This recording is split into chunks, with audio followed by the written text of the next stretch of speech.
Welcome to Forces, Newton's third law, the law of force pairs. Forces always come in pairs, always. How do we know? Slap the tabletop countertop with your hand. Grab your table, now pull hard on it, now push hard on the table. In all of these cases, there's two things interacting. Now keep in mind in Newton's first law and second law, there's forces acting on objects, but we're just thinking about the single object. So for example, if we have a water bottle on a table, let's draw the legs to the table like this, the water bottle is pushing down on the table and the table is pushing up on the water bottle, right? So there's our pair. But in Newton's first law, we're just thinking about the object itself, the water bottle. And so on this water bottle, what are the forces acting just on this water bottle? It's the, you have the force of gravity, right? And then you have the force of the table pushing up on it. So in Newton's first and second law, we are solely, even though all forces come in pair, we're focusing on what forces are on a single object. Whereas in Newton's third law, we're looking at the pairs. When you slap the table, it slaps back. That's why your hand is stinging. You exert a force on the table, and the table exerts a force back on your hand because it decelerates your hand.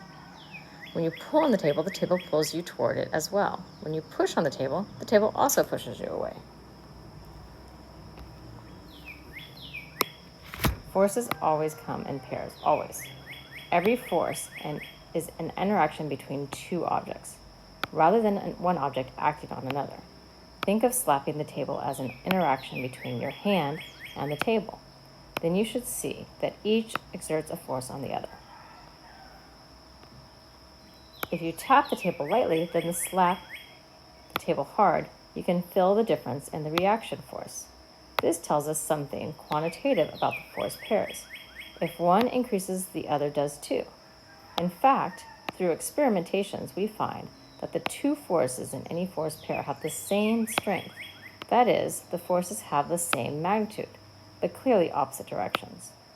This is also seen in a perfect example of this is if you have a paper towel. Let's say that this is a paper towel.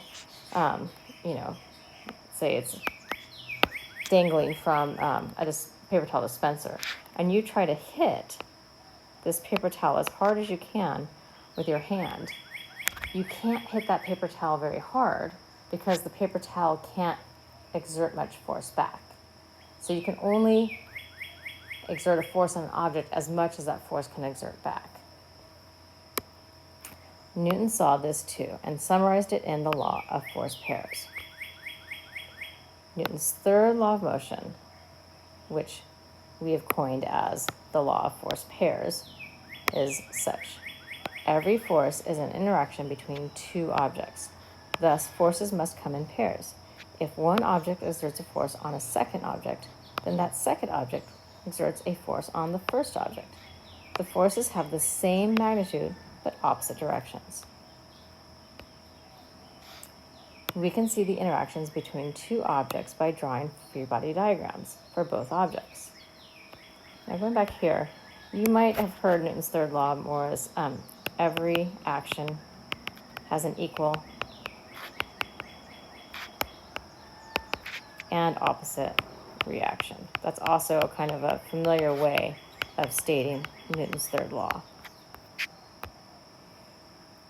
Okay, so let's look at the free body diagrams in these particular scenarios. Here we have a 100 kilogram hockey player checks a 85 kilogram hockey player with a force of 65 newtons. So here we have this 85 kilogram, and here's 100 kilogram, and they check. So this guy, the 85 kilogram hockey player, has an action of 65 newtons against this guy, and this guy has a reaction of 65 newtons. You might want to draw this like actually when they check each other, like they're actually, right next to each other. So when this guy has a force of 65 newtons on this guy, This guy has an equal and opposite 65 Newton force back. If you lean against a wall with a force of 25 newtons, so here, this should be 25. If you lean against a wall with 25 newtons, it's going to push back on you. So here's the wall, and you're pushing the wall with 25 newtons. So here's the wall. And so you're applying a force of 25 newtons on the wall, right? And what's going to happen is here you are, the wall's going to push back on you with 25 newtons. You push against the ground as you walk.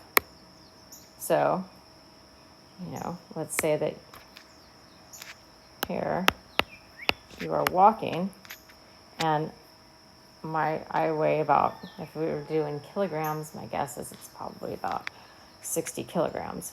So I have a force of 60 kilograms, or excuse me, not 60 kilograms because that's not a force. So my force would probably be like approximately 600 newtons on the ground. And the ground is going to push up on me with 600 newtons.